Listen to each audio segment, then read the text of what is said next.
বিছানার এই লোকেশনে বলছে একটা কালো রঙের সাপ দেখেছে। কে দেখেছে? কি নাম? আর বাড়ি মালিক কে? কি নাম আপনার? হ্যাঁ আচ্ছা, তো যাই হোক, এই ইনারা সাপ দেখেছেন। এর ঠিকানা কি আছে? এটা এরকম দেখতে ঠিকানা এটা ঠিকানা কি আছে? ঠিকানা কি আছে? ঠিকানা ধনিচা নতুন পাড়া। আপনার নাম? সুশান্ত পাল। তো সুশান্ত বাবুর বাড়িতে এসেছি, তো বিছানার নিচে কি আছে আমরা একটু দেখে নিচ্ছি। তো দেখছি বিছানার এরকম সাইডে ছিল।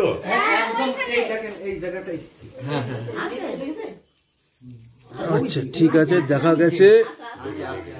এত সব ঢং করে তুলে দাও তাহলেই হবে।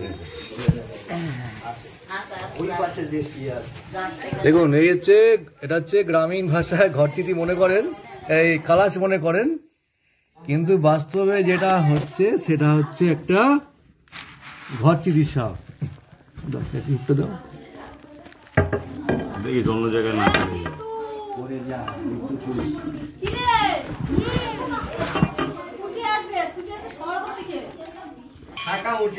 তো এটাকে বলে সবাই নাকি শাখামুটি। ঠিক আছে, চলুন সাপটা পরিচয় করিয়ে দিচ্ছি। এটা হচ্ছে অনেকে ভুল করেন, যেটা শাখামুটি বলে ভুল করেন। অ্যাকচুয়ালি এটা হচ্ছে ঘরচিতি সাপ। একটা নির্বিষ সাপ, বেহায়া নির্বিষ সাপ ঘরের মধ্যে চলে আসে, প্রচণ্ড তিরিং বিরিং করে।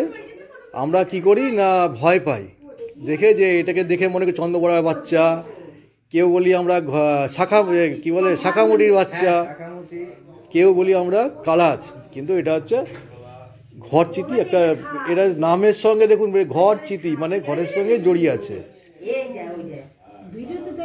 তো এখন শীতের বেলা এরা আশ্রয় খুঁজছে আর কি। ঠিক আছে, শীতের সাপ তো বাইরে থাকতে পারবে না, একমাত্র চন্দ্রগোড়া বাদ দিয়ে এই সাপটি একমাত্র ঘরে চলে আসে এবং ঘরেই থাকে এই সাপটি। হ্যাঁ কামড়ায়, সাপ কামড়াবে না কেন? ধরি আপনাকে যদি আমি চেপে ধরি, আপনি ছেড়ে দেবেন? আপনি কামড়াবেন তো বাঁচার জন্য, ও বাঁচার জন্য। কিন্তু জিভটা বার করছে কেন?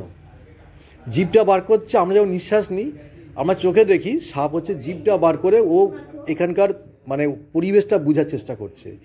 সাপটি মনে হচ্ছে কিছু একটা খেয়েছিল। তো আমার হাতে ছিল।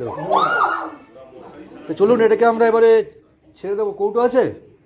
একটা কৌটো দিন একটা।